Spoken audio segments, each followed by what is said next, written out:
Good morning, friends, dear students. This is Dr. Abhishek Acharya, MD Ayurveda, क्रिया शारीर। हम अभी बात कर रहे हैं फिजियोलॉजी ऑफ मस्कुलर सिस्टम के बारे में। हमारा जो लेक्चर सीरीज़ चल रहा है, ओके। तो अभी तक हमने फिजियोलॉजी ऑफ मस्कुलर सिस्टम के बारे में 3 लेक्चर के अंदर कंप्लीट किया है और अभी आज जो है वो पार्ट 4 है, ओके। अभी तक हमने histology, basic types, basic functions, basic importance of the muscular system, ये सारी चीज़ें जो है वो बात करी। आज हम बात करने वाले हैं actual physiology of muscular system, that is contraction and relaxation, okay. तो it's very necessary to understand muscular contraction और the normal physiology of the muscle और द मस्कुलर सिस्टम। आपको इससे पहले हिस्टोलॉजी के बारे में पता होना चाहिए, स्पेशली स्केलेटल मसल्स की हिस्टोलॉजी के बारे में पता होना चाहिए, तभी जाके आपको इस लेक्चर के अंदर बेसिक मालूम पड़ेगा कि कैसे ये एक्चुअली एक्शन हो रहा है, क्योंकि इसके अंदर ऐसे कई सारे वर्ड्स आएंगे जो आपको हिस्टोलॉजी के अंदर जानना बहुत ज़रूरी है। Then only you can correlate with the muscular system and the action, okay. तो अगर कोई ये सीधा ये लेक्चर मेरा सुन रहा है, यानी कि पार्ट 4 डायरेक्टली सुन रहा है पहले ही, तो मेरी रिक्वेस्ट वही रहेगी कि पहले आप पार्ट 1, पार्ट 2 एंड पार्ट 3 सुन लें, तो आपको ये particularly physiology of muscular system, that is contraction and relaxation जो है वो बेसिक पता चलेगा। तो उसमें हम पॉइंट वाइज देखेंगे, ओके। इसके अंदर जो सार्कोमेयर है, okay, the compartment structure in the muscle fibre, उसका सबसे ज़्यादा जो है वो वर्क होगा। And the thick and thin filament जो है मसल फाइबर के अंदर, जो एक कंपार्टमेंट के अंदर यानी कि सार्कोमेयर के अंदर एडजस्टेड होते हैं, ओवरलैप होते हैं एक दूसरे के ऊपर, पहले thin then thick then thin, वैसे अगर आप ऐसे देखो थिक दिन जैसा आपको महसूस होगा, okay. But here we have to understand in a simple language, that is thin then thick then thin. वैसे ओवरलैप जो है सार्कोमेयर के अंदर ये मायोफिलामेंट जो है वो होते हैं, ओके। और हमने जो स्पेशली हिस्टोलॉजी के अंदर बात करी neuromuscular junction, it is the most important functional site of the physiology of muscle, okay. तो वहाँ से ही जो है वो फर्स्ट स्टेप शुरू होता है मसल फंक्शन का, दैट इज़ कॉन्ट्रैक्शन होना शुरू होता है, ओके। तो motor neuron conducts the stimulus to the muscle fibre. The very first step जो मसल फाइबर को एक्शन में यानी कि स्टिमुलेट करने के लिए ज़रूरी होता है कि मोटर न्यूरॉन जो है वहाँ पे एंड होता है, जो सिनेप्टिक क्लेफ्ट के थ्रू जो न्यूरोट्रांसमीटर जो है वो न्यूरॉन से मसल की जो कवरिंग होता है यानी कि सार्कोलेमा जो होता है वहाँ पे ट्रांसफॉर्म हो गए, ओके। तो ये ट्रांसफॉर्मेशन न्यूरोट्रांसमीटर का वहाँ पे मसल टिश्यू या मसल फाइबर को जो है वो स्टिमुलेट करके कॉन्ट्रैक्शन करने के लिए आगे फंक्शन करेगा। तो this is and again muscle fibre का नाम जो है वो आपको याद रहना चाहिए, okay. That is called muscle fibre नहीं, न्यूरोट्रांसमीटर का नाम आपको याद रहना चाहिए, that is acetylcholine, okay. In short form we can say ACH, okay. तो due to the nerve action potential synaptic end bulb releases the acetylcholine, okay. The acetylcholine diffuses across the synaptic cleft, यानी कि वहाँ से होते हुए synaptic cleft of the neuromuscular junction, ACH, due to the ACH muscle action potential develops and spread over the sarcolemma. Sarcolemma, it is a covering of muscle fibre, okay. तो ये आपको basic structure पता होना चाहिए। Then ACH यानी कि acetylcholine क्या करेगा, तो वो एक्शन पोटेंशियल क्रिएट करेगा, ओके, स्टिमुलेट करेगा मसल फाइबर को, ओके। थ्रू कैसे, क्योंकि ये जो एक्शन पोटेंशियल होता है वो पूरे सरफेस पे एक साथ डेवलप होता है, ओके। तो पूरा जो सार्कोलेमा होगा यानी कि पूरे मसल फाइबर का कवरिंग जो होगा वो एक साथ एक्शन पोटेंशियल के अंदर काम चालू करेगा, ओके। तो ये बहुत ज़रूरी है।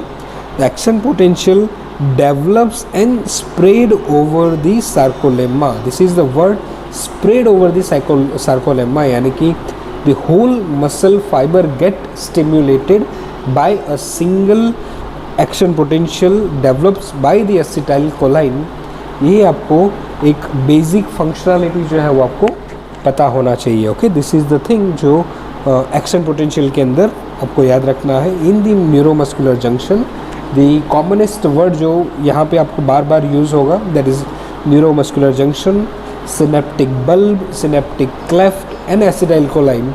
ये तीन चीज़ें जो है यहाँ पे एक्शन ऑफ मैकेनिज्म के अंदर वहाँ पे एक्शन करेगी, यानी कि काम करेगी।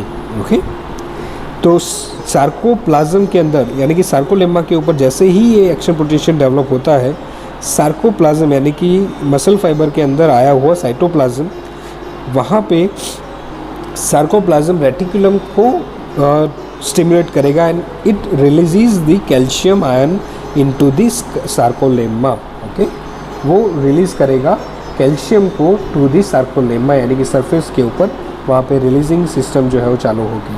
ओके, तो with the binding of calcium ion, okay, तो कैल्शियम आयन वहाँ पे जाके क्या काम करेगा, तो जो कंपार्टमेंट है हमारे, ओके, दैट इज़ सार्कोमेयर, उसके अंदर थिन मायोफिलामेंट के अंदर ट्रोपोनिन एंड ट्रोपोमायोसिन जो प्रोटीन होते हैं, ओके, वहाँ पे वो एक्शन चालू होगा, वहाँ पे वो कैल्शियम बाइंडिंग जो है वो एक्ट करेगी और due to the binding calcium ions both troponin and tropomyosin moves, ये मूवमेंट जो है वहाँ पे एक्शन के अंदर चालू होगी। ओके, कैसे, तो सार्कोप्लाज्म रेटिकुलम जो रिलीज़ करेगा कैल्शियम, वो डायरेक्टली ट्रैवल करेगा टू द सार्कोलेमा जो सरफेस एरिया है हमारे मसल फाइबर का, वहाँ पे, और वहाँ पे जो प्रोटीन मॉलिक्यूल है that is troponin and tropomyosin, उसके साथ में बाइंड होगा कैल्शियम आयन एंड उसकी वजह से, बाइंडिंग होने की वजह से वहाँ पे इन दोनों प्रोटीन मॉलिक्यूल के अंदर यानी कि थिन मायोफिलामेंट के अंदर एक्शन चालू होगी एंड उसकी वजह से वहाँ पे फर्स्ट वेरी बेसिक मूवमेंट जो है वो अकर होगी, यानी कि वहाँ पे होने वाली है। ओके, तो movement of troponin and tropomyosin exposes the myosin binding sites of actin. Okay, तो ये ध्यान में रखें, it is the basic exposes the myosin binding sites on actin protein molecule. Okay, तो उसके ऊपर मायोसिन बाइंडिंग साइट जो एक्टिन प्रोटीन मॉलिक्यूल है उसके ऊपर एक्शन जो है वो चालू होगा and muscle needs energy for the contraction, तो ये मूवमेंट के लिए वहाँ पे एनर्जी की ज़रूरत है। तो due to the action potential energy is obtained from the ATP adenosine triphosphate molecule के थ्रू, वहाँ पे एक्शन पोटेंशियल के अंदर जो है एनर्जी वो फॉर्म होगी and that energy that is ATP is source of basic energy for the contraction. Okay, तो वहाँ पे ग्लूकोज का फंक्शन आ गया, प्रोटीन का फंक्शन आ गया, ये दोनों फंक्शन जो है वो एक साथ में डेवलप होंगे। The energy formed in the ATP split and activates the myosin cross bridge of myosin. Okay, तो वहाँ पे एटीपी जो होता है वो सीधा एक्शन करेगा मायोसिन के ऊपर और वहाँ पे क्रॉस ब्रिज ऑफ मायोसिन है, वहाँ पे एक्शन जो है वो चालू होगी। ओके, तो अगेन क्रॉस ब्रिज क्या है वो आपको अगले लेक्चर में यानी कि पार्ट 3 के अंदर आपको जानने के लिए मिलेगा, तो ये बेसिक पता होना चाहिए। Okay, again I am just repeating for the overview, cross bridges, the head of myosin are called as a cross bridge.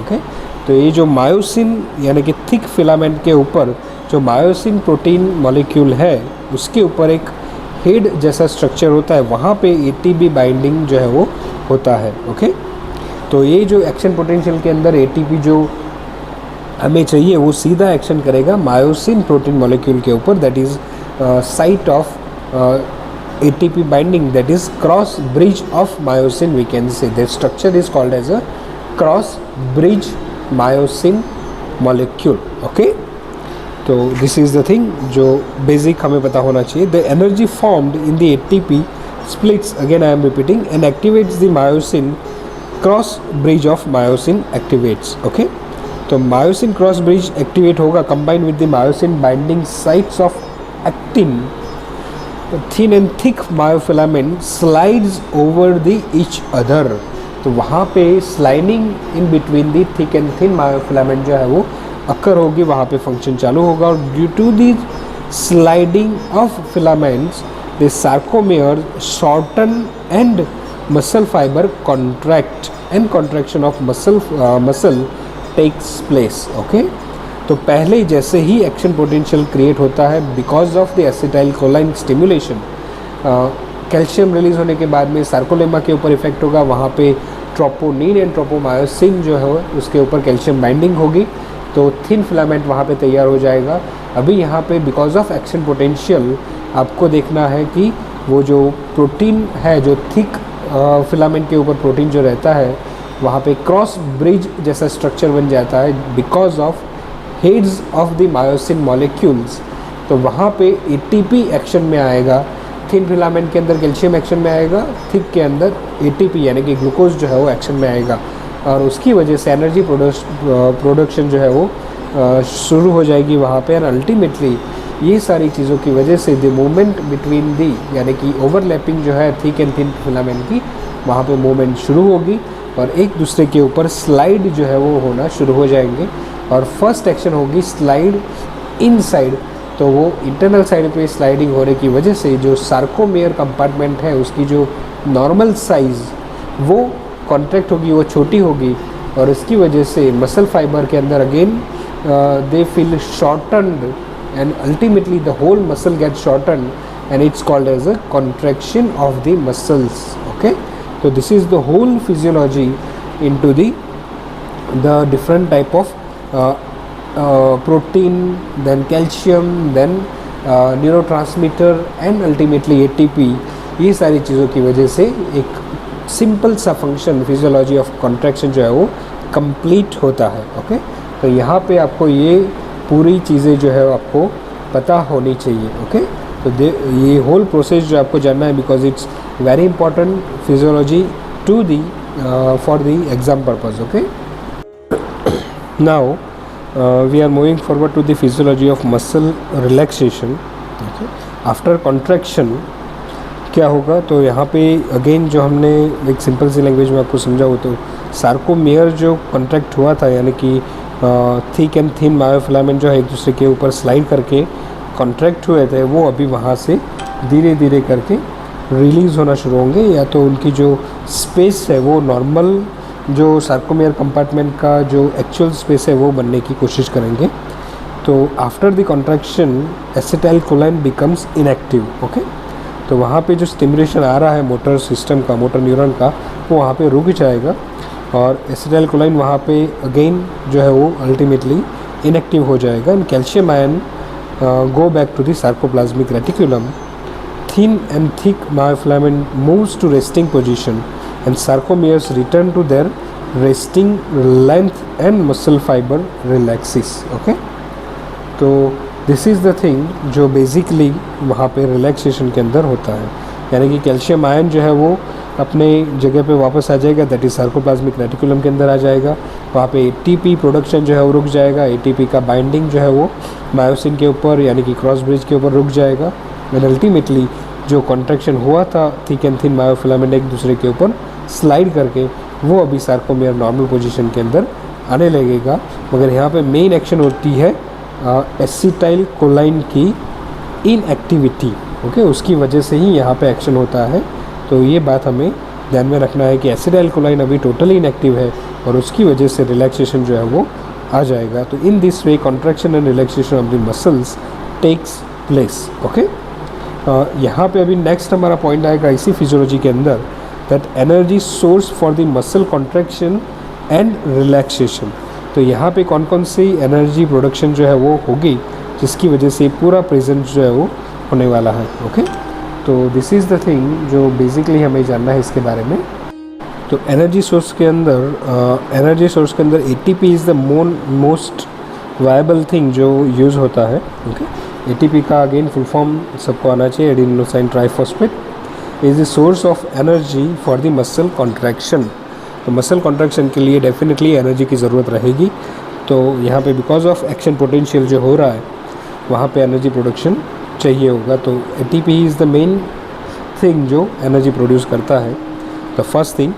Second, depending on the duration of activity skeletal muscle uses the different type of energy sources. Okay, तो कौन कौन से जो energy source है इसके अलावा वो use होंगे। तो फॉर द शॉर्ट ड्यूरेशन, अगर 15 सेकंड से कम अगर ड्यूरेशन के अंदर मस्कुलर एक्टिविटी हो रही है तो क्रिएटिन फॉस्फेट जो है वो एनर्जी सोर्स के तौर पे यूज़ होता है। ओके, एंड अगर मस्कुलर एक्टिविटी जो है मोर देन 10 मिनट्स होती है तो वहाँ पे ग्लाइकोलाइटिक पाथवे जो है वो यूटिलाइज होगा। ओके, तो दो एनर्जी सोर्स है ATP के अंदर जो अल्टीमेटली यूज़ होने वाला है, जो कन्वर्ट करेंगे ATP को ही अल्टीमेटली। मगर एक है क्रिएटिनिन फॉस्फेट। क्रिएटिन फॉस्फेट जो अगर बहुत ही शॉर्ट ड्यूरेशन के लिए स्केलेटल मसल जो है वो कॉन्ट्रैक्ट हो रहा है, और अगर लंबे समय तक, यानी कि अगर आप कुछ एक्सरसाइज कर रहे हो तो वहाँ पे एक्सरसाइज के अंदर वहाँ पे डायरेक्टली ग्लूकोज का इन्वॉल्वमेंट चाहिए होगा। तो दैट बिकॉज ऑफ जो पाथवे यूज़ होगा that called as a glycolytic pathway, यानी कि ग्लूकोज का डिस्ट्रक्शन जो है वो यहाँ पे होगा, इसीलिए वहाँ पे लाइटिक वर्ड यानी कि लाइसिस वर्ड जो है वो यूज़ होता है। ग्लाइकोलाइसिस वी कैन से, और द ग्लाइकोलाइटिक पाथवे जो है वो अल्टीमेटली यूज़ होगा। ओके, तो first we make understand that creatine phosphate कैसे यूज़ होता है। तो first of all the creatine phosphate is a high energy molecule. Creatine phosphate is present only in the skeletal muscle cell. Okay, तो ये बात uniquely याद रखें। And it generate the ATP to provide energy for the muscle contraction for the 15 seconds. तो 15 second के लिए जो है वो क्रिएटिन फॉस्फेट के अंदर से ATP जो है, दिस इज़ द थिंग जो हमें याद रखना है क्रिएटिन फॉस्फेट के बारे में। तो क्रिएटिन फॉस्फेट जो है वो हाई एनर्जी मॉलिक्यूल है। तो एक बेसिक एक्शन जो भी होगी, जो शॉर्ट टर्म के लिए होगी, शॉर्ट ड्यूरेशन के लिए होगी, तो उसके अंदर पहले वो यूटिलाइज हो जाएगा, और उसके बाद में अगर मस्कुलर कॉन्ट्रैक्शन लंबे समय तक चलता रहा, जैसे मैंने एक्सरसाइज के बारे में बोला, या आप योगा कर रहे हो, चाहे कुछ फिजिकल वर्क कर रहे हो, या रनिंग, जॉगिंग, स्विमिंग, ऐसा कुछ भी अगर कर रहे हो, तो वहाँ पे फिर अल्टीमेटली वो डायरेक्टली शिफ्ट हो जाएगा ग्लूकोज मेटाबॉलिज्म के ऊपर। ओके, तो वहाँ पे ग्लाइकोलाइटिक पाथवे जो कहा जाता है, वो जो एक पर्टिकुलर टर्म के अंदर बोला जाता है ग्लाइकोलाइटिक पाथवे, जो एग्जाम के अंदर भी आपको पूछा जाता है, explain the glycolytic pathway in muscle contraction. Okay, in prolonged muscle activity energy provided by the creatine phosphate is not sufficient. Okay, so skeletal muscle depend on the glucose for the energy, then glucose metabolism starts. Okay, यहाँ पे glucose metabolism जो है वो basically चालू होता है। process of breakdown of glucose to pyruvic acid and ATP is called as a glycolysis. Okay, तो glucose जैसे ही ब्रेक डाउन होगा तो उसके अंदर से दो मॉलिक्यूल निकलेंगे, एक होगा पायरुविक एसिड एंड सेकंड होगा ATP। Okay, ATP directly use होगा और पायरुविक एसिड का अगेन मेटाबोलाइज करना होगा, एंड अल्टीमेटली उसमें से भी ATP जो है वो फॉर्म होगा, मगर वो दूसरे मेटाबॉलिज्म के थ्रू, दूसरे केमिकल रिएक्शन के थ्रू वहाँ पे एक्शन होती है, वो आगे हम देखेंगे। तो ये याद रखें, ग्लूकोज के अंदर से दो मॉलिक्यूल निकलते हैं, एक pyruvic acid and the second one is ATP। ATP directly action में आएगा वहाँ पे मायोसिन फिलामेंट के ऊपर, मायोसिन प्रोटीन के ऊपर, क्रॉस ब्रिज, ये सब याद रखें आप। Glucose is the obtain from the muscle glycogen through glycolytic pathway, और the glucose available in the blood is diffused in the muscle cell. तो दो जगह से जनरली जो है ग्लाइकोजन टर्न होता है इनटू द ग्लूकोज फॉर्म। एक तो मसल फाइबर के अंदर ही ग्लाइकोजन का जो स्टोर होता है, स्टोरेज, वहाँ से डायरेक्टली ग्लाइकोजन मिल जाएगा, और सेकेंडली डायरेक्टली ब्लड के अंदर से भी ग्लूकोज जो है वो ले सकते हैं। तो ये दो जगह से जो है वो ग्लाइकोलाइटिक पाथवे एक्शन के अंदर शुरुआत होती है।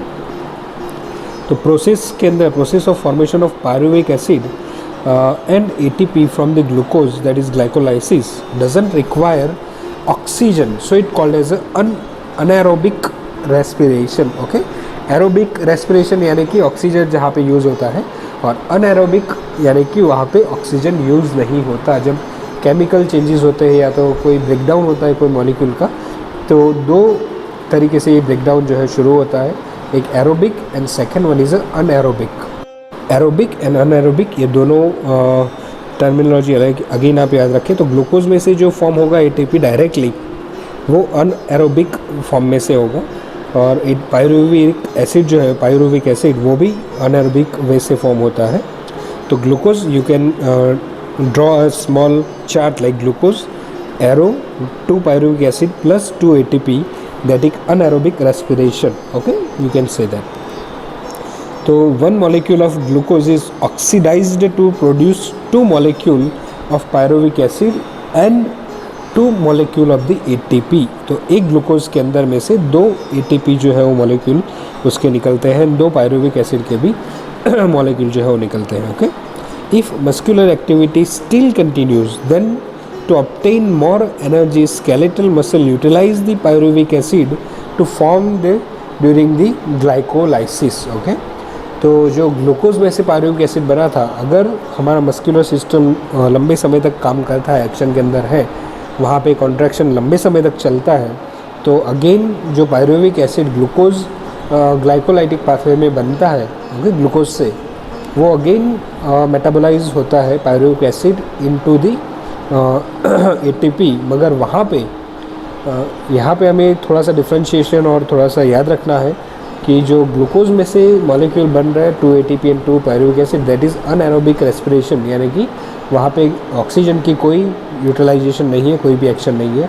मगर यहाँ पे जब हम पायरुविक एसिड की बात करते हैं, उसमें से ATP बनाने की बात होती है, तो वहाँ पे ऑक्सीजन का इस्तेमाल जो है वो होता है, इसीलिए इसे कहा जाता है एरोबिक रेस्पिरेशन। ओके, तो ये ध्यान में रखें, aerobic respiration and the anaerobic respiration. If the muscular activity still continues, जैसे मैंने बोला, then to obtain the more energy skeletal muscle utilizes the pyruvic acid which formed during the glycolysis. Okay, but only in the presence of oxygen pyruvic acid will produce the energy. Okay, तो oxygen वहाँ पे बहुत ज़रूरी है। If sufficient oxygen is available, then pyruvic acid enters the mitochondria of skeletal cells, and in presence of oxygen, pyruvic acid is oxidized to form the ATP. Oxidised word कहीं पे भी आता है तो आपको याद रखना है, वहाँ पे ऑक्सीन का एक सिंगल मॉलिक्यूल जो है वो इस्तेमाल होगा to produce the energy. Oxidise is a certain terminology वहाँ पे, और द सर्टेन प्रोसीजर और the certain action of mechanism, वहाँ पे जो मॉलिक्यूल यूज़ होगा उसके साथ में ऑक्सीजन जो है वो अल्टीमेटली यूज़ होगा to produce the energy. Okay, तो again we draw the some small chart, that is pyruvic acid in presence of oxygen, यानी कि plus O2 results into CO2 plus H2O plus ATP, that is called as aerobic respiration। यानी कि waste product के तौर पे CO2 जो है वो एक्स्ट्रा जनरेट होता है। ओके, और इसीलिए अगर आप देखो, जब भी एक्सरसाइज करते हो आप, इंटेंस एक्सरसाइज जहाँ पे muscular system, skeletal muscular system जो है वो बहुत ही ज़्यादा फंक्शन में आती है, बहुत ही ज़्यादा जो है वो काम करती है, तो वहाँ पे पायरुविक एसिड यूटिलाइज होना शुरू हो जाता है, और अल्टीमेटली जो वेस्ट प्रोडक्ट जो है वो CO2 बनना शुरू हो जाता है इन एक्सेस वे पर। तो उसको बाहर निकालने के लिए हमारी फिजियोलॉजी जो है वो सीधा रेस्पिरेटरी सिस्टम के ऊपर भी इफ़ेक्ट चालू कर देगी, और अल्टीमेटली हमारी जो सांस जो है वो फास्ट चलने लगेगी, यानी कि हमारी रेस्पिरेशन रेट जो है वो बढ़ जाएगा, और जो नॉर्मल रेस्पिरेशन रेट है 14 to 16 पर मिनट, वो बढ़ के शायद 24, 25 और 30 रेस्पिरेशन पर मिनट तक पहुंच सकता है। Okay, just because of oxygen को हमें ज़्यादा कंज्यूम करना है to metabolise the pyruvic acid, and CO2 को बाहर निकालना है जो वेस्ट प्रोडक्ट के तौर पे मस्कुलर सिस्टम जो है प्रोड्यूस कर रही है। ओके, तो ये दो चीज़ों की वजह से हमें अल्टीमेटली हमारा जो ये पूरी सिस्टम जो है रेस्पिरेशन की वो ट्रिगर होती है। ओके, और यहाँ पे अगर हम पैथोफिजियोलॉजिकली थोड़ा सा देखें तो ये बात जानना बहुत ज़रूरी है, क्योंकि अगर इनकेस रेस्पिरेटरी सिस्टम के अंदर कोई डिसऑर्डर है, यानी कि कोई कफज डिसीज़ जो है वो रेस्पिरेटरी सिस्टम को डिस्टर्ब करता है, प्राणवायु को डिस्टर्ब करता है, उदान वायु को डिस्टर्ब करता है, हमारी डिफरेंट टाइप ऑफ धातुज जो है वो हैम्पर हो जाती है, स्पेशली धातु क्षय अगर होने लगता है तो वहाँ पे रेस्पिरेशन जो है वो सबसे ज़्यादा हैम्पर हो जाता है। और इसकी वजह से ही वहाँ पे अगर हमें लंबे समय तक एक्सरसाइज करनी हो तो ऑक्सीजन जो है वो बॉडी को यानी कि स्केलेटल मसल को सही मात्रा में नहीं मिलता, and because of pyruvic acid again वहाँ पे जो थोड़ा बहुत भी CO2 बनाता है बिकॉज ऑफ मेटाबॉलिज्म, तो वो CO2 भी बाहर नहीं निकलता। तो उसकी वजह से दो सिम्टम जो है हमें फील होते हैं। एक जनरलाइज्ड वीकनेस, यानी सीढ़ियाँ चढ़ना तो हम जल्दी से थक जाएंगे क्योंकि कॉन्ट्रैक्शन ऑफ मसल उतना ज़्यादा नहीं होगा, and ultimately because of lake of oxygen in a certain quantity थकान महसूस होगी। तो उसकी वजह से ब्रेथलेसनेस महसूस होगी क्योंकि ऑक्सीजन को हमें बाहर कार्बन डाइऑक्साइड को बाहर निकालना है जितना ज़्यादा हो सके उतना, तो वहाँ पे ब्रेथलेसनेस जो है वो शुरू हो जाएगी। और because of lake of oxygen in the blood it results into the headache. Okay, तो ऑक्सीजन जो है वो नर्वस सिस्टम को भी नहीं मिलेगी, मोटर नर्व सिस्टम जो काम कर रही है वहाँ पे, तो उसकी वजह से हेडेक जो है वो ट्रिगर हो जाता है। और इसीलिए अगर हम देखें तो अगर respiratory system leads to the energy production का जो पूरा मेटाबॉलिज्म है वहाँ पे ऑब्स्ट्रक्शंस क्रिएट कर सकता है। तो इसीलिए हमें थोड़ा चलने से थकान लगना, सांस फूल जाना, हेडेक होना, ये 3 सिम्टम जो है वो हमें बेसिकली मिलते हैं जब मस्कुलर सिस्टम को हम ज़्यादा ट्रिगर करने की कोशिश करते हैं। तो ओके, तो ये मैकेनिज़्म जो है वो एरोबिक रेस्पिरेशन की हैम्परिंग की वजह से होता है। ओके, तो ये एक बेसिक क्राइटेरिया जो है हम याद रखें। Oxidation of pyruvic acid takes place in the muscle fiber, and process of the oxidation of pyruvic acid needs to the oxygen, so called as a cellular or the aerobic respiration. Okay, because cell के अंदर ये पूरा process होता है तो इसकी वजह से is called as a cellular respiration or the aerobic respiration. Okay, for contraction and relaxation cardiac muscle depends on the aerobic respiration. Okay, तो ये एक यूनिक पॉइंट आपको याद रखना है। तो स्केलेटल मसल जो है वो depend on the creatine phosphate and the anaerobic respiration also. तो स्केलेटल मसल दोनों रेस्पिरेशन के ऊपर ध्यान में रखता है, मगर कार्डियक मसल जो है वो स्पेसिफिकली ऑक्सीजन के ऊपर सीधा डिपेंड करते हैं, इसलिए एरोबिक रेस्पिरेशन जो है वो वहाँ पे होता है, एंड ATP मॉलिक्यूल उसके थ्रू ही बनते हैं। Okay, significance of aerobic respiration, तो process is slower than the glycolysis, more energy is obtained, and 36 molecules of ATP are formed in aerobic respiration. ठीक है, तो 3 पॉइंट्स आपको याद रखना है। ग्लाइकोलाइसिस जो है वो स्लोअर हो जाता है, सेकेंड एनर्जी ज़्यादा प्रोड्यूस होती है, एंड अल्टीमेटली 36 मॉलिक्यूल जो है ATP के फॉर्म होते हैं एरोबिक रेस्पिरेशन से। Okay, source of oxygen for the molecule muscle activity, that is oxygen dissolved in the blood first, and second is oxygen released from the myoglobin. Okay, तो myoglobin वैसे भी oxygen जो है वो release होगा और ultimately यहाँ पे यूज़ होगा। Synthesis of lactic acid in absence of oxygen, तो आपने देखा होगा कि जब पहले दिन आप एक्सरसाइज करते हो, फर्स्ट डे जब आपका जिम का होता है या योगा का होता है, तो पहले दिन के बाद एक्सरसाइज होने के बाद, क्योंकि पहले दिन ही आप इंटेंस एक्सरसाइज करना शुरू कर देते हो, तो जब रात को रेस्ट करते हो, जब मसल इनएक्टिव होते हैं, तो लैक्टिक एसिड फॉर्मेशन जो होता है वो वहाँ पे होना शुरू हो जाता है और जम जाता है। ओके, और जैसे ही आप सुबह उठते हो तो आपको पूरे मसल्स के अंदर जो सबसे ज़्यादा आपने एक्टिविटी की थी उस मसल्स की, वो मसल्स जो है वो ज़्यादा पेनफुल होंगे। जब भी आप मूवमेंट करने जाओगे ये पेन जो है आपका बढ़ेगा, मगर वो डेफिनेटली टेम्परेरी होगा। जैसे जैसे आप दिन बढ़ता जाएगा, एक्टिविटी आप थोड़ी बहुत करते ही जाओगे, वो पेन जो है वो धीरे धीरे करके कम होता जाता है। ओके, तो ये पेन जो होता है just because of lactic acid formation होता है। तो लैक्टिक एसिड कैसे सिंथेसिस होगा ये हमें जानना है। Absence of oxygen, pyruvic acid in absence of oxygen is converted into the lactic acid. यहाँ पे ये ज़रूरी है क्योंकि जो पायरुविक एसिड अगर ऑक्सीजन नहीं मिला, आपकी रेस्पिरेटरी सिस्टम ठीक से काम नहीं करी, तो बचा हुआ मॉलिक्यूल जो है पायरुविक एसिड का वो कन्वर्ट हो जाएगा लैक्टिक एसिड के अंदर, and lactic acid produces the energy called as a glycogen. Lactic acid system, glycogen lactic acid system, तो lactic acid में से ultimately glycogen जो है वो कन्वर्ट होगा। Some lactic acid may leak in blood. Liver can convert lactic acid into the glucose. Okay, तो pyruvic acid जो काम करता था वही ऑक्सीजन के एब्सेंस के अंदर जो है वो लीवर काम करेगा, या तो फिर डायरेक्टली ग्लाइकोजन के अंदर कन्वर्ट हो जाएगा। And glycogen lactic acid system provides the energy for the 30 to 40 seconds of the muscular activity. तो ये एक बेसिक और नया जो पूरा मैकेनिज्म है for the production of the energy, वो याद रखना। It rise from the pyruvic acid, तो ये भी आपको याद रखना है। अल्टीमेटली ग्लूकोज में the pyruvic acid and results in the lactic acid in absence of oxygen. तो ये क्लियर रखें। ग्लाइकोजन लैक्टिक एसिड सिस्टम, ये भी आप याद रखें जो यूटिलाइज होगी। तो यहाँ तक जो है हमारी आपको देखना है। This is called as a muscular system part 4, जहाँ पे हमने physiology of contraction and relaxation देखी एंड दी एनर्जी प्रोडक्शन जो है वो इन दोनों के दौरान जो एनर्जी सोर्स जो है वो रिलैक्सेशन एंड कॉन्ट्रैक्शन के दौरान जो चाहिए होता है वो हमने देखा अभी तक।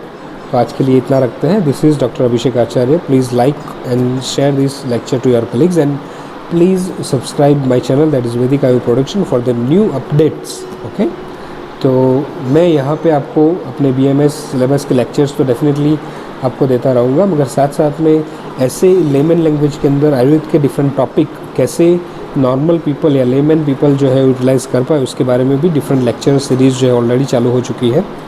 तो उसे भी आप देखना और उसे भी प्रैक्टिकली कैसे इम्प्लीमेंट किया जाता है वो आपको ज़्यादा सुनने को मिलेगा वहाँ पे। Thank you so much for the today and thank you so much for the calmly listening. Have a nice day, take care all my dear students and best of luck. Thank you.